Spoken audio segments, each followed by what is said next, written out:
서랍 속에서 낡은 고무줄로 묶인 종이 뭉치를 발견한 순간 제 인생이 통째로 뒤집혔습니다. 그건 그저 오래된 영수증 덤이었습니다. 누렇게 바랜 종이들, 색이 바래 거의 읽을 수 없는 글씨들. 누구라도 그냥 버릴 법한 쓰레기 같은 것들이었습니다. 하지만 그 안에는 제가 평생 몰랐던 진실이 담겨 있었습니다. 저는 40년을 살면서 단 한 번도 의심해 본 적이 없었습니다.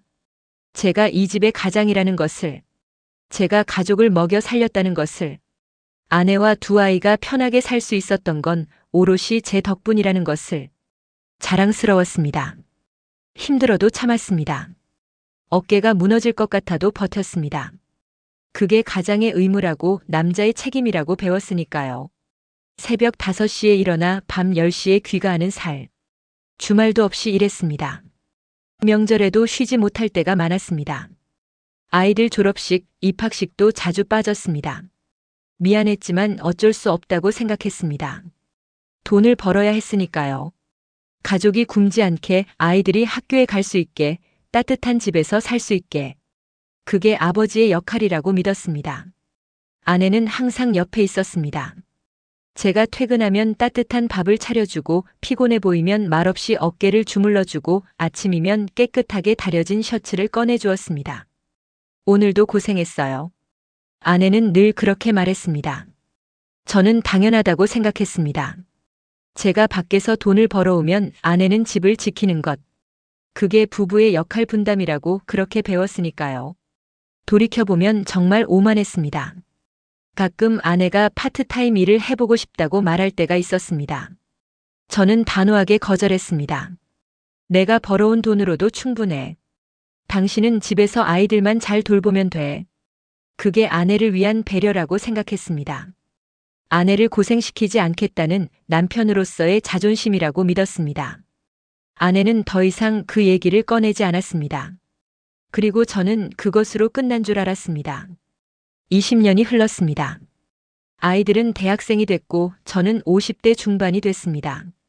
회사에서는 중간 관리직 자리를 지키고 있었고 월급도 나쁘지 않았습니다. 집도 마련했고 차도 바꿨습니다. 내가 이만큼 해냈구나. 뿌듯했습니다. 그러던 어느 토요일 오후였습니다. 아내가 친구들과 점심 약속이 있다며 외출했습니다. 저는 집에서 TV를 보다가 문득 오래된 서류들을 정리해야겠다는 생각이 들었습니다. 안방 옷장 위 먼지 쌓인 상자들을 내렸습니다.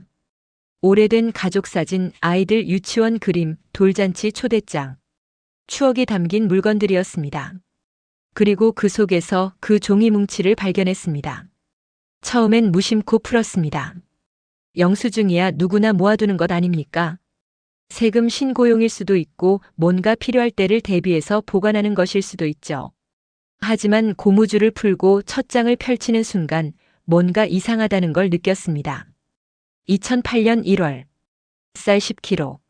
18,000원.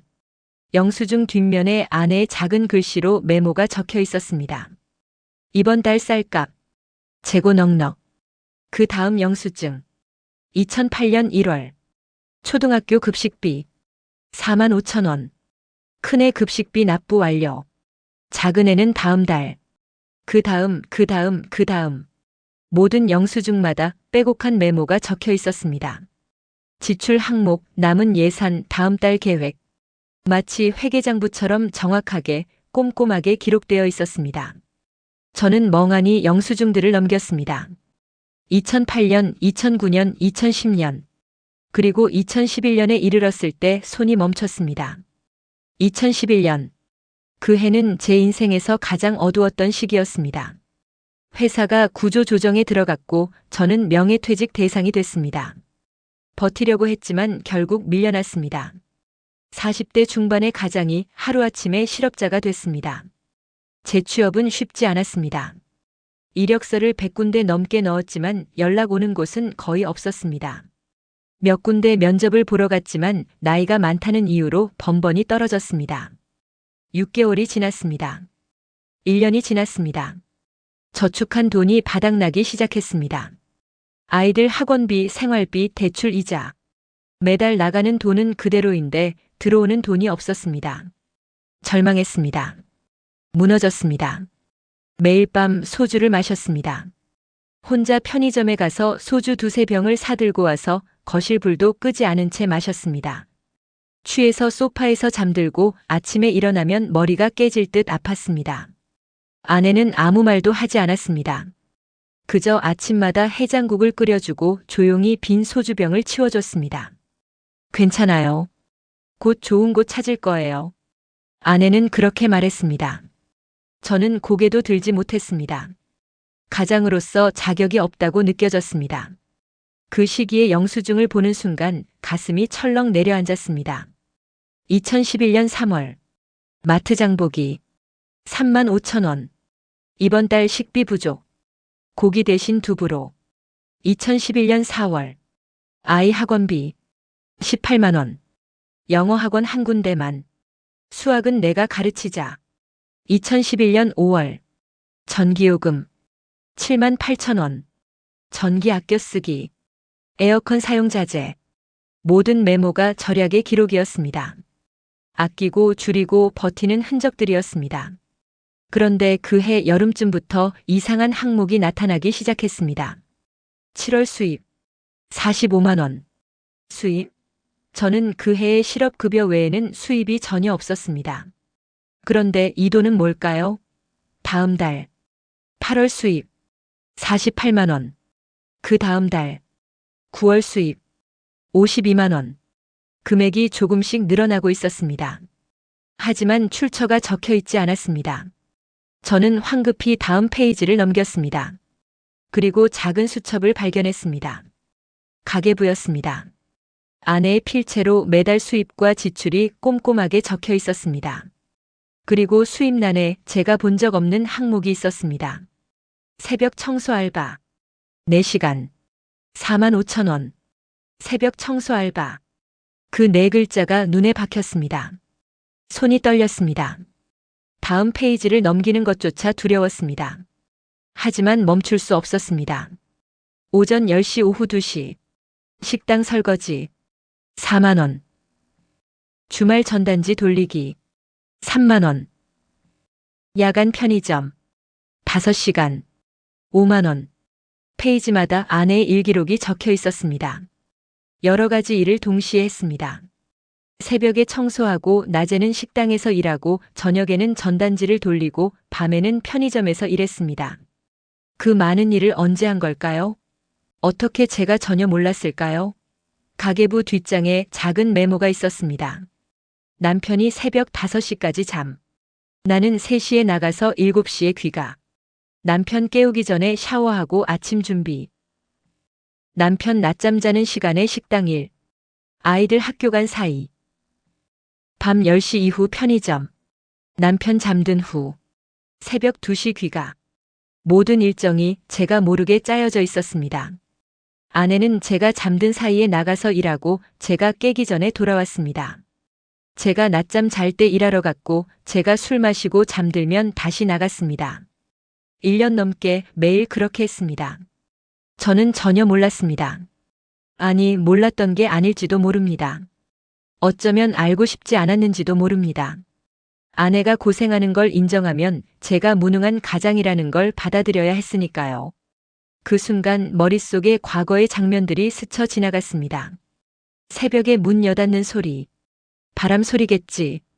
그렇게 생각하고 다시 잠들었던 기억. 아침마다 아내의 머리카락이 조금씩 빠져 있던 것. 스트레스인가 보다. 무심코 넘겼던 순간. 아내의 손이 점점 거칠어지는 것. 설거지를 많이 해서 그런가. 대수롭지 않게 여겼던 일. 아내가 가끔 낮에 깜빡 졸던 모습. 집안일이 피곤한가 보다. 그냥 지나쳤던 기억. 모든 게 신호였습니다. 아내가 보낸 조용한 신호들이었습니다. 하지만 저는 보지 못했습니다. 아니, 보려 하지 않았습니다. 가계부 마지막 페이지에 이런 글이 적혀 있었습니다. 2012년 11월. 남편 재취업 성공. 이제 그만 일해도 될 것 같다. 고생했다, 나 자신. 그리고 그 아래. 남편에게는 말하지 말자. 자존심 상할 테니까. 이미 충분히 힘들었으니까. 책을 덮는 순간 눈물이 쏟아졌습니다. 50대 중년 남자가 서재 바닥에 주저앉아 소리 없이 울었습니다. 저는 평생 제가 가장이라고 믿었습니다. 제가 가족을 지켰다고 생각했습니다. 하지만 진실은 정반대였습니다. 제가 무너졌을 때 조용히 뒤에서 받쳐준 사람이 있었습니다. 제 자존심을 지켜주려고 자신의 고생을 숨긴 사람이 있었습니다. 그 사람이 진짜 가장이었습니다. 여러분께 묻고 싶습니다. 여러분 곁에도 그런 사람이 있지 않나요? 조용히 말없이 여러분을 지켜주는 사람. 그 사람의 희생을 당연하게 여기고 있지는 않나요? 오늘 이 이야기가 여러분께 작은 울림이 되길 바랍니다. 영상 시작하기 전에 한 가지만 부탁드릴게요. 구독 버튼과 좋아요 버튼 꼭 눌러주세요. 여러분의 작은 클릭 하나가 이런 의미 있는 이야기를 더 많은 분들께 전할 수 있는 힘이 됩니다. 알림 설정까지 해주시면 정말 감사하겠습니다. 그럼 지금부터 제 이야기를 시작하겠습니다. 저는 1975년생입니다. 경상도의 작은 시골 마을에서 태어났습니다. 아버지는 농사를 지으셨고 어머니는 집안일을 하셨습니다. 전형적인 가부장적 가정이었습니다. 아버지의 말씀은 곧 법이었고 어머니는 한 번도 아버지께 반대 의견을 말씀하신 적이 없었습니다. 어려서부터 배웠습니다. 남자는 밖에서 돈을 벌어야 한다. 여자는 집을 지켜야 한다. 남자가 가장이다. 그게 당연한 줄 알았습니다. 초등학교 때부터 아버지는 말씀하셨습니다. 너는 장남이다. 나중에 이 집안을 책임져야 한다. 무거운 말이었지만 자랑스럽기도 했습니다. 제게 주어진 역할이 있다는 게, 존재 이유가 있다는 게 나쁘지 않았습니다. 공부를 열심히 했습니다. 가장이 되려면 돈을 벌어야 하고 돈을 벌려면 좋은 직장에 다녀야 한다고 생각했습니다. 새벽부터 밤까지 책상에 앉아 있었습니다. 덕분에 지역에서 가장 좋은 고등학교에 합격했고 대학도 서울의 괜찮은 곳에 들어갔습니다. 대학 4학년 때 아내를 만났습니다. 같은 과 후배였던 아내는 조용하고 다정한 사람이었습니다. 말수는 적었지만 제 이야기를 잘 들어줬습니다. 힘들 때 곁에 있어줬습니다. 졸업 후 바로 프러포즈했습니다. 나랑 결혼해 줄래? 내가 행복하게 해줄게. 평생 먹여 살릴게. 아내는 웃으며 고개를 끄덕였습니다. 1998년 저희는 결혼했습니다. IMF 외환위기가 한창이던 때였습니다. 어렵게 직장을 구했고 작은 월세방에서 신혼생활을 시작했습니다. 힘들었지만 행복했습니다. 아내는 결혼 전에 다니던 회사를 그만뒀습니다.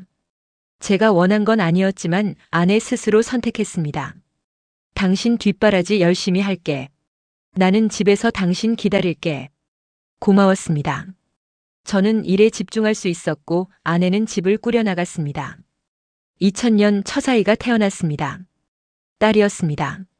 손바닥만 한 아기를 안았을 때 가슴이 벅찼습니다.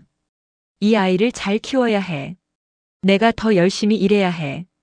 회사에서 야근을 마다하지 않았습니다. 주말 근무도 자청했습니다.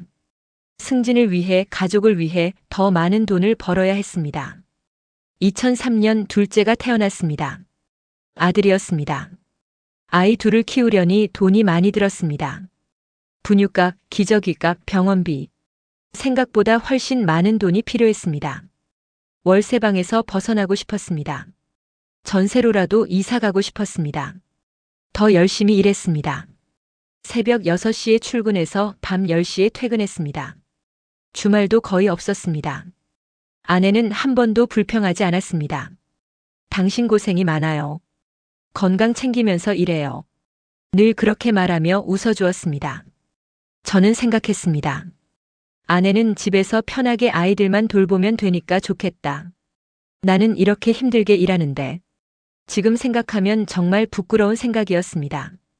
2005년 드디어 전세로 이사 갔습니다. 작은 아파트였지만 우리만의 공간이 생겼다는 게 기뻤습니다. 아이들은 쑥쑥 자랐습니다. 큰애는 초등학교에 들어갔고 작은애는 유치원에 다니기 시작했습니다. 교육비가 만만치 않았습니다. 학원비, 교재비, 준비물 비용. 주변 아이들이 다 학원에 다니니까 우리 애들도 보내야 할 것 같았습니다. 영어 학원은 필수야. 수학 학원도 보내야 해. 요즘 다들 그렇게 한대. 아내에게 말했습니다. 아내는 고개를 끄덕였습니다. 그래요. 우리 아이들도 뒤처지면 안 되니까요. 하지만 아내의 얼굴에 걱정이 어렸던 것을 저는 보지 못했습니다. 2008년 승진했습니다. 대리에서 과장이 됐습니다. 월급도 올랐습니다. 이제 좀 여유 있겠다. 안심했습니다. 전세에서 작은 아파트를 구입했습니다. 대출을 받았지만 내 집이 생겼다는 게 자랑스러웠습니다. 봐, 내가 해냈잖아. 우리 집을 장만했어. 아내에게 말했습니다. 아내는 환하게 웃으며 말했습니다. 당신이 고생해서 이뤄낸 거예요. 대단해요. 그 말이 기뻤습니다. 인정받는 기분이었습니다. 2009년, 2010년. 시간은 빠르게 흘렀습니다. 회사 일은 점점 바빠졌습니다. 경쟁이 치열했습니다. 조금만 방심하면 뒤처질 것 같았습니다. 더 늦게까지 일했습니다. 저녁 약속도 많아졌습니다. 거래처 사람들과 술자리가 잦았습니다. 집에 가면 아이들은 이미 잠들어 있었습니다.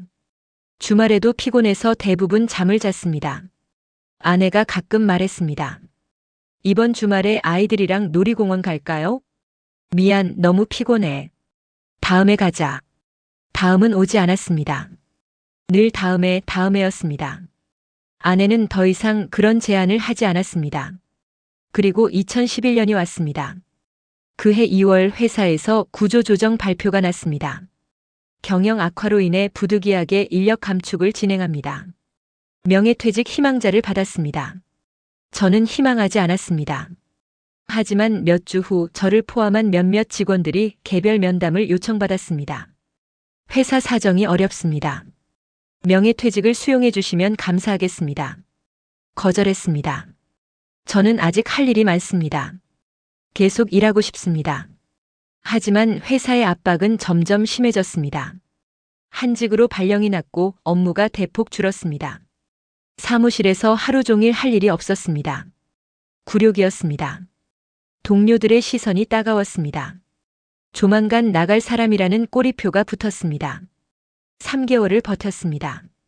하지만 결국 명예퇴직서에 도장을 찍었습니다. 퇴직금을 받았습니다. 생각보다 적었습니다. 대출 이자를 갚고 나니 얼마 남지 않았습니다. 괜찮아. 곧 새 직장 구하면 돼. 아내에게 당당하게 말했습니다. 하지만 속으로는 불안했습니다. 40대 중반의 나이에 재취업이 쉬울 리 없었습니다. 이력서를 넣기 시작했습니다. 하루에 10군데씩 한 달에 수백 군데. 연락은 거의 오지 않았습니다. 가끔 면접 기회가 생기면 갔지만 결과는 늘 같았습니다. 경력은 좋은데 연령대가 좀. 다음 기회에 연락드리겠습니다. 다음 연락은 오지 않았습니다. 3개월이 지났습니다. 6개월이 지났습니다. 통장 잔고가 줄어들었습니다. 매달 나가는 돈은 그대로인데 들어오는 돈이 없었습니다. 실업급여를 받았지만 충분하지 않았습니다. 불안하고 초조했습니다. 잠이 오지 않았습니다. 그때부터 술을 마시기 시작했습니다. 처음엔 가볍게 스트레스를 풀려고 한두 잔 마셨습니다. 하지만 점점 양이 늘었습니다. 저녁마다 편의점에 가서 소주를 샀습니다. 처음엔 1병, 나중엔 2병, 3병. 거실 불도 켜지 않은 채 혼자 마셨습니다. 텔레비전도 보지 않았습니다. 그냥 어둠 속에서 조용히 마셨습니다. 취하면 잠들었습니다. 소파에서 바닥에서 아무 데서나 잠들었습니다. 아침에 눈을 뜨면 머리가 깨질 듯 아팠습니다. 입은 마르고 속은 쓰렸습니다. 아내가 해장국을 끓여줬습니다. 빈 소주병을 치우고 담요를 덮어줬습니다. 오늘은 좀 어때요? 괜찮아요? 응. 괜찮아. 괜찮지 않았습니다. 전혀 괜찮지 않았습니다. 가장으로서 무능하다는 생각이 들었습니다. 가족을 먹여 살려야 하는데 저는 실업자였습니다. 아내와 아이들 얼굴을 제대로 보지 못했습니다. 부끄러웠습니다. 아빠, 오늘 학교에서 이런 일이 있었어. 아빠 피곤해. 나중에 이야기하자. 아이들과의 대화도 끊겼습니다. 1년이 지났습니다. 저축한 돈이 거의 바닥났습니다. 아내가 조심스럽게 말했습니다. 여보, 내가 아르바이트라도 할까요? 안 돼. 강하게 거절했습니다. 내가 일을 구할 거야. 당신까지 일하면 그건 내가 가장 자격이 없다는 거잖아. 아내는 더 이상 말하지 않았습니다. 지금 생각하면 그때 아내의 표정이 어땠을까요? 제 고집 때문에 얼마나 답답했을까요? 하지만 그때의 저는 보지 못했습니다. 제 자존심만 생각했습니다. 그렇게 2011년이 지나갔습니다. 지옥 같은 시간이었습니다. 끝이 보이지 않는 터널이었습니다. 그리고 저는 전혀 몰랐습니다. 그 어둠 속에서 아내가 혼자 얼마나 많은 짐을 지고 있었는지.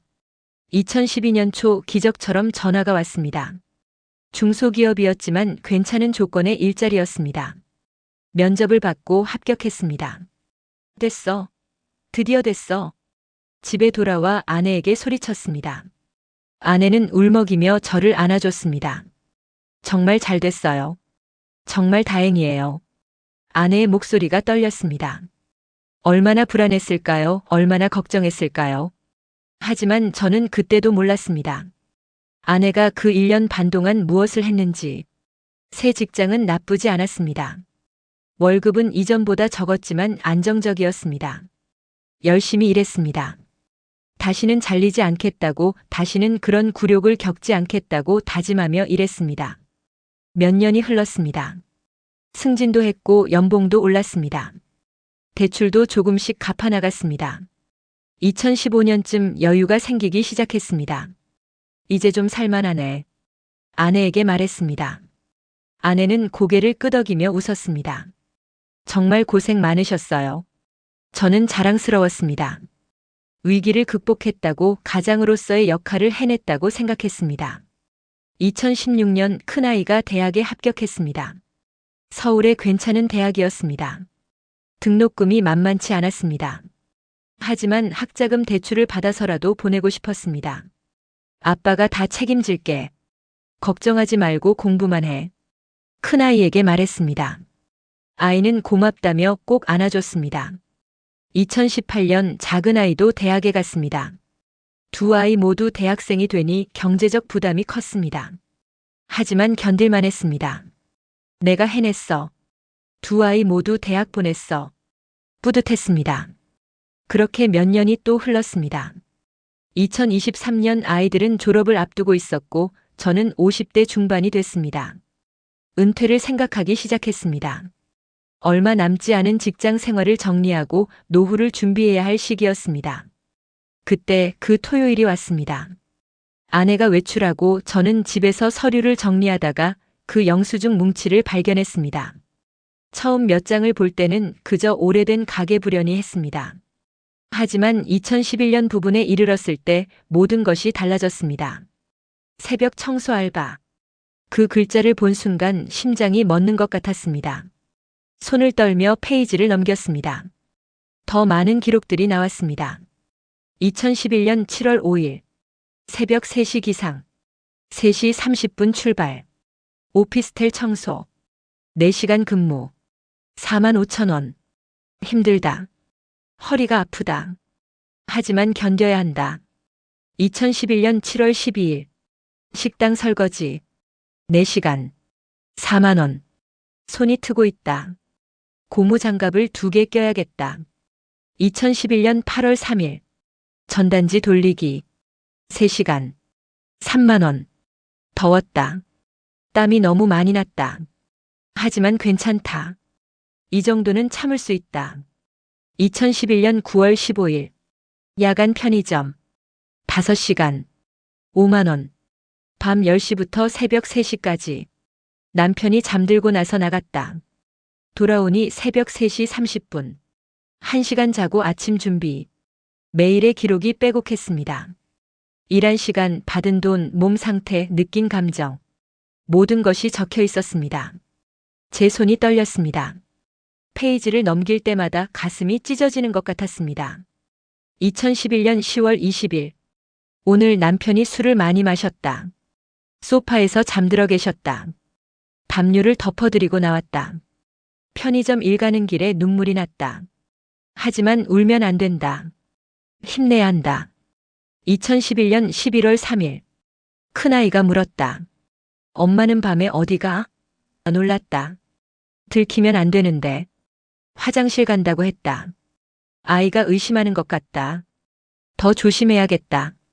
2011년 12월 25일. 크리스마스. 아이들에게 작은 선물을 사줬다. 내가 번 돈으로. 기뻤다. 하지만 남편에게는 말하지 않았다. 남편이 미안해할까봐. 2012년 1월 1일. 새해. 올해는 남편이 좋은 곳 구하기를. 더 이상 이렇게 살지 않아도 되기를. 간절히 기도한다. 모든 문장이 칼처럼 제 가슴을 찔렀습니다. 아내는 혼자 싸우고 있었습니다. 새벽 3시에 일어나 청소하고 낮에는 설거지하고 밤에는 편의점에서 일했습니다. 하루에 서너 시간밖에 자지 못했을 겁니다. 그렇게 1년 반을 버텼습니다. 왜? 제 자존심을 지켜주려고.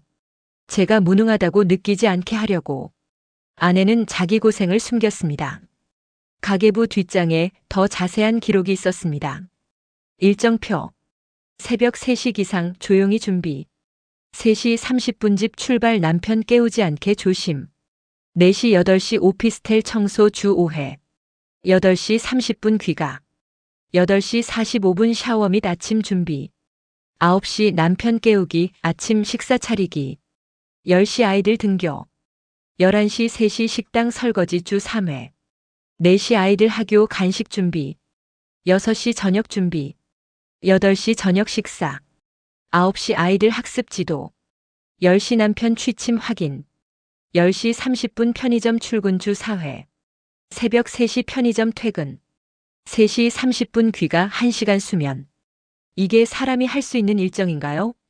하루에 평균 15시간 이상 일했습니다. 수면 시간은 3, 4시간. 그것도 한두 달이 아니라 1년 반 동안. 어떻게 버텼을까요? 어떻게 무너지지 않았을까요? 또 다른 메모가 있었습니다. 힘들 때 되뇌는 말.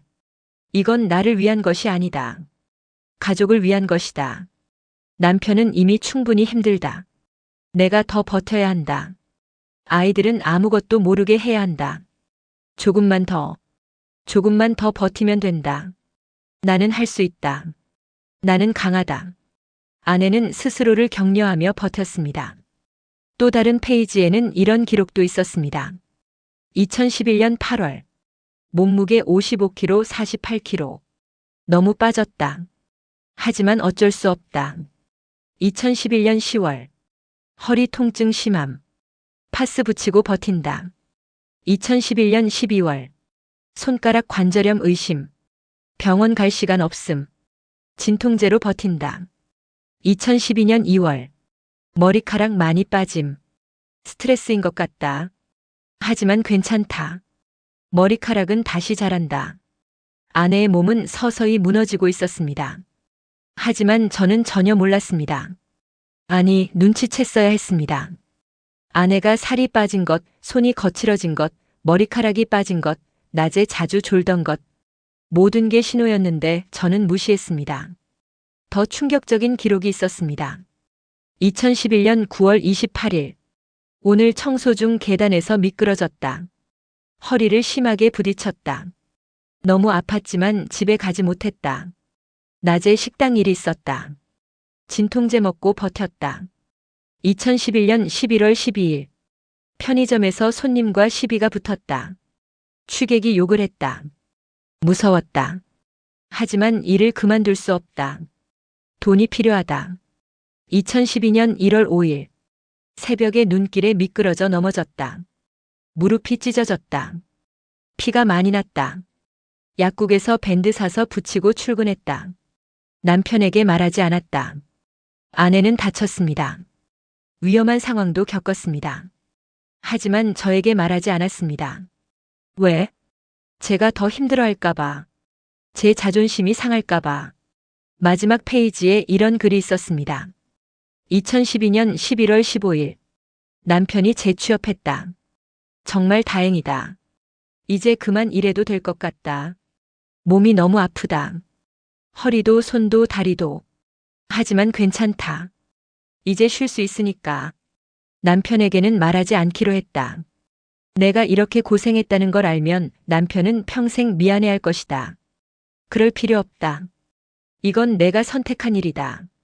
가족을 지키기 위해 당연히 해야 할 일이었다. 고생했다, 나 자신. 정말 수고했다. 책을 덮었습니다. 더 이상 볼 수가 없었습니다. 가슴이 터질 것 같았습니다. 저는 바닥에 주저앉아 소리 없이 울었습니다.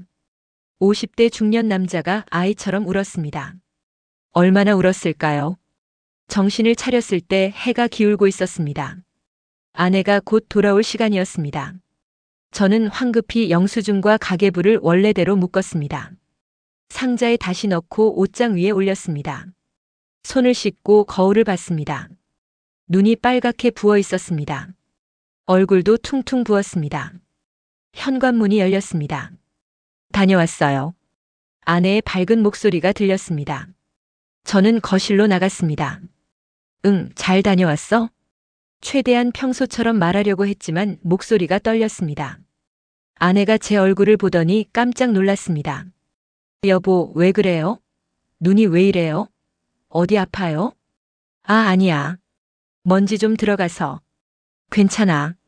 아내는 의심스러운 표정으로 저를 바라봤습니다. 정말 괜찮아요? 얼굴이 이상해요. 응, 정말 괜찮아. 걱정하지 마. 아내는 여전히 의아해했지만 더 이상 묻지 않았습니다. 저녁을 준비하러 부엌으로 갔습니다. 저는 소파에 앉아 아내의 뒷모습을 바라봤습니다.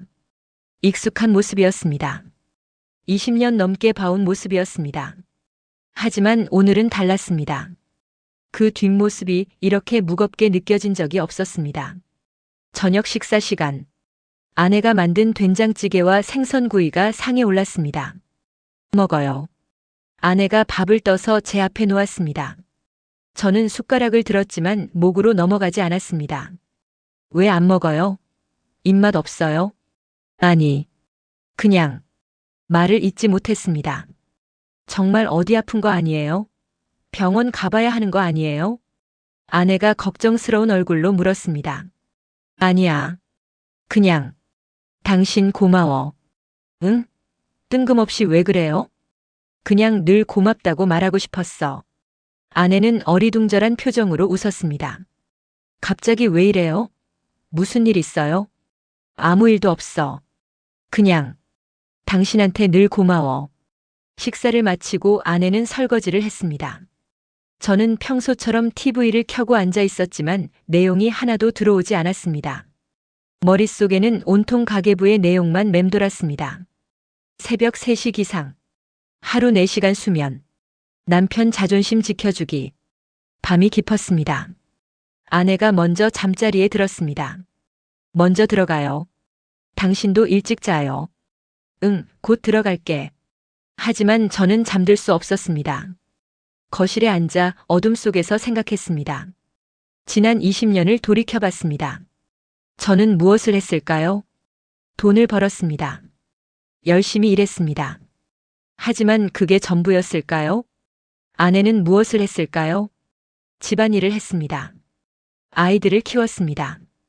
그리고 제가 모르는 곳에서 조용히 가족을 지켰습니다. 저는 평생 제가 가장이라고 생각했습니다.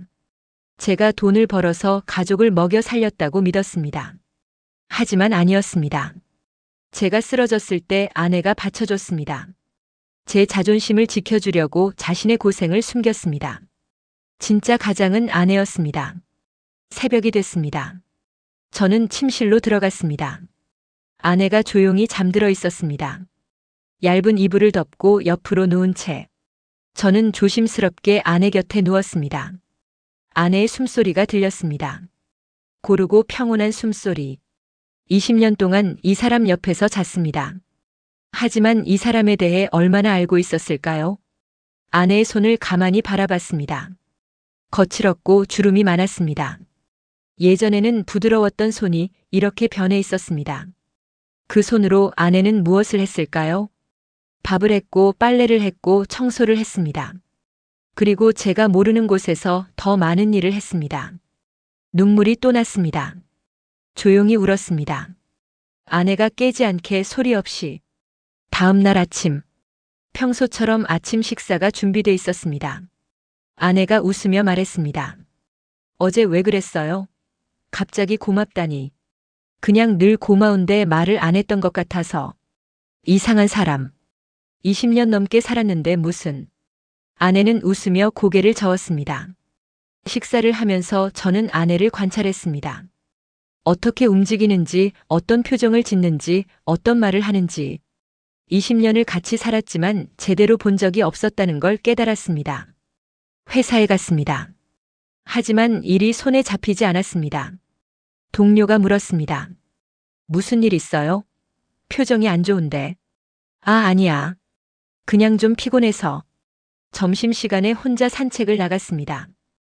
회사 근처 공원을 걸으며 생각했습니다. 어떻게 해야 할까요? 아내에게 사실을 말해야 할까요? 당신이 숨긴 일들 다 알고 있어. 미안해. 고마워. 하지만 그러면 아내는 어떻게 느낄까요? 자신이 숨기려고 했던 걸 들켰다는 게 기분이 좋을까요? 아니면 조용히 있어야 할까요? 모른 척하는 게 나을까요? 하지만 그것도 이상했습니다. 이렇게 큰 걸 알고도 모른 척하는 게 맞을까요? 고민했습니다. 일주일 동안 혼자 고민했습니다. 그리고 결론을 내렸습니다. 말하지 않기로. 대신 행동으로 보여주기로. 그날 저녁 일찍 퇴근했습니다. 마트에 들러 장을 봤습니다. 아내가 좋아하는 과일도 샀습니다. 집에 도착했습니다. 벌써 왔어요? 오늘 일찍 왔네. 응. 일찍 끝나서. 이것 좀 봐. 장 봐왔어. 어머, 왜 당신이 장을 봐요? 내가 하지. 괜찮아. 내가 할 수 있어.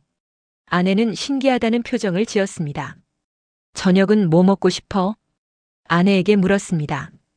응? 당신이 먹고 싶은 거 먹어요. 아니야, 오늘은 당신이 먹고 싶은 거. 뭐든지. 글쎄. 그럼 된장찌개? 알았어. 내가 끓여볼게. 뭐? 당신이? 아내가 깜짝 놀랐습니다. 응. 할 수 있어. 레시피 찾아보면 되잖아. 서툴렀습니다. 재료 써는 것도 불 조절하는 것도. 아내가 옆에서 웃으며 도와줬습니다. 여기는 이렇게 하는 거예요. 아, 그래. 고마워. 완성된 된장찌개는 맛이 별로였습니다. 맛이 좀 이상하네. 제가 먼저 말했습니다. 아내가 웃었습니다.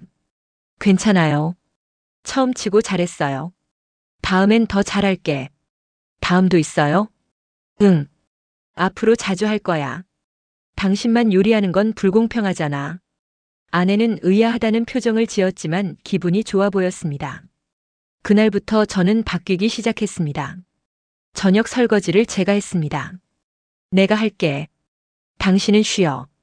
주말에 청소를 같이 했습니다. 이건 내가 할게. 화장실 청소 알려줘. 빨래도 같이 했습니다. 빨래 개는 거 나도 할 수 있어. 아내는 처음엔 어색해했습니다. 왜 갑자기 이래요? 무슨 일 있어요? 아무 일도 없어. 그냥 당신 혼자 하는 게 미안해서. 20년 넘게 혼자 했는데 갑자기 왜? 늦었지만 이제라도 하려고. 안 돼? 아니, 좋죠. 도와주면 좋죠. 아내가 웃었습니다. 천천히 조금씩 바꿔나갔습니다. 완벽하지 않았습니다. 실수도 많이 했습니다. 하지만 포기하지 않았습니다. 아내도 변했습니다. 처음엔 제가 서툴게 하는 걸 보고 답답해했지만 점점 여유로워졌습니다. 천천히 해요. 급할 것 없어요. 같이 웃는 시간이 많아졌습니다. 6개월이 지났습니다. 저는 이제 제법 집안일을 할 수 있게 됐습니다. 요리도 몇 가지는 할 수 있었고 청소와 빨래도 능숙해졌습니다. 무엇보다 중요한 건 아내와 대화하는 시간이 많아졌다는 것입니다. 예전에는 오늘 뭐 했어? 라고 물으면 그냥 집에 있었지라는 대답이 전부였습니다. 하지만 이제는 달랐습니다. 같이 설거지하면서 같이 청소하면서 많은 이야기를 나눴습니다. 오늘 마트에서 이런 일이 있었어요. 친구가 이런 말을 하더라고요. 예전에 이런 생각을 한 적이 있어요. 아내의 이야기를 들으며 저는 깨달았습니다. 이 사람에 대해 정말 아무것도 몰랐다는 것을. 20년을 같이 살았지만 이 사람의 생각, 감정, 꿈에 대해 제대로 물어본 적이 없었습니다. 그저 밥 해주는 사람, 집 지키는 사람으로만 생각했습니다. 부끄러웠습니다. 어느 일요일 오후, 아내와 함께 거실 소파에 앉아 있었습니다. TV는 켜져 있었지만 누구도 보지 않았습니다. 저는 용기를 냈습니다. 여보. 응? 물어볼 게 있는데. 뭐? 혹시 2011년에 일한 적 있어? 순간 아내의 표정이 굳었습니다. 뭐? 아르바이트 같은 거 한 적 있어? 아내는 잠시 말이 없었습니다. 그리고 천천히 물었습니다. 어떻게 알았어요? 서랍 정리하다가 영수증이랑 가계부 봤어. 아내의 얼굴이 창백해졌습니다. 언제 봤어요? 6개월 전쯤. 6개월 전? 아내가 놀란 표정을 지었습니다. 그럼 왜 이제 말해요? 미안해. 말해야 할지 말아야 할지 고민했어. 아내는 한숨을 쉬었습니다. 다 봤어요? 가계부도? 응. 다 봤어. 침묵이 흘렀습니다. 저는 조심스럽게 말을 이었습니다. 미안해. 정말 미안해. 뭐가 미안해요? 당신이 그렇게 고생하는 줄 몰랐어. 아니, 알아야 했는데 모른 척 했어. 아내의 눈에 눈물이 고였습니다. 말했어야 했는데. 아내의 목소리가 떨렸습니다. 당신한테 말했어야 했는데. 혼자 버티려고 했어요. 왜 말 안 했어? 같이 고민할 수 있었잖아. 당신 자존심 상할까 봐요. 당신은 이미 충분히 힘들었잖아요. 그리고 솔직히 말하면 아내가 눈물을 닦으며 말했습니다. 당신이 허락하지 않을 것 같았어요. 내가 벌어서 먹여 살린다는 게 당신한테 중요했잖아요. 가슴이 찔렸습니다. 맞는 말이었습니다. 그때의 저는 아내가 일하는 걸 허락하지 않았을 겁니다. 미안해. 정말 미안해. 됐어요. 이제 다 지나간 일이에요. 아니야. 안 됐어.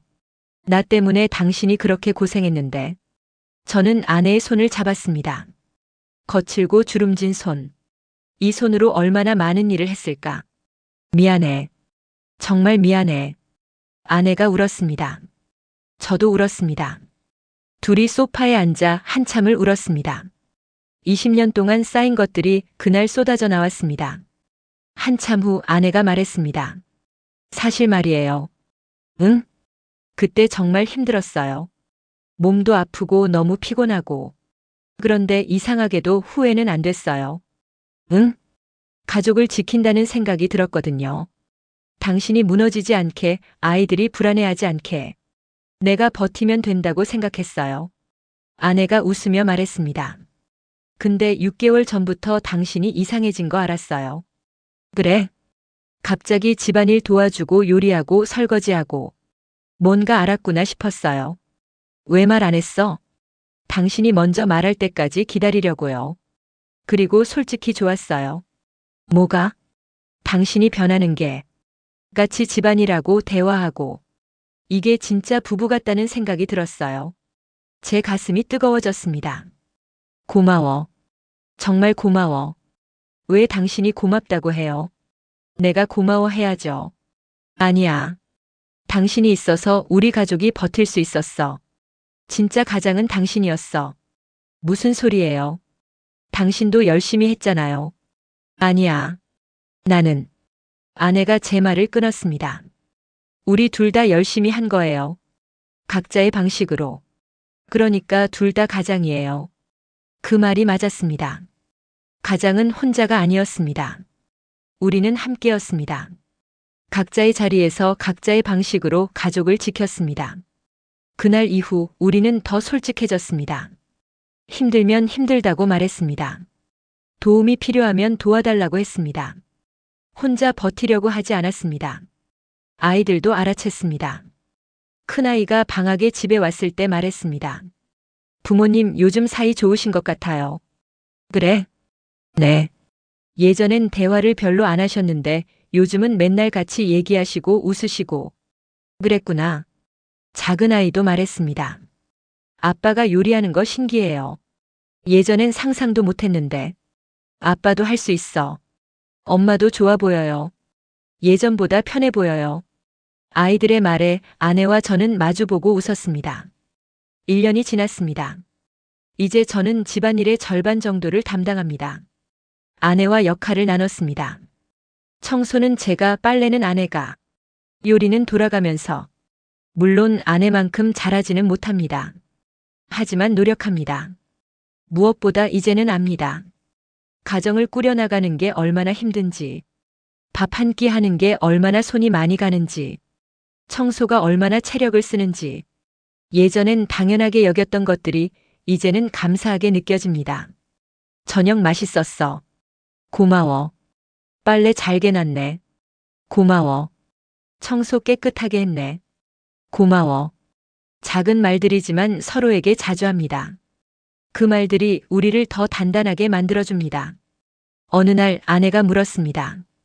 여보, 은퇴하면 뭐 하고 싶어요? 글쎄 생각해 본 적 없는데. 저는요. 아내가 수줍게 말했습니다. 작은 가게 하나 하고 싶어요. 카페든 베이커리든. 제가 직접 운영하는. 그래? 좋은데? 예전에는 말도 못했어요.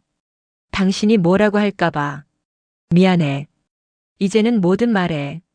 같이 고민하자. 고마워요. 아내의 꿈을 처음 들었습니다. 20년을 같이 살았는데 처음 듣는 이야기였습니다. 그럼 나도 도와줄게.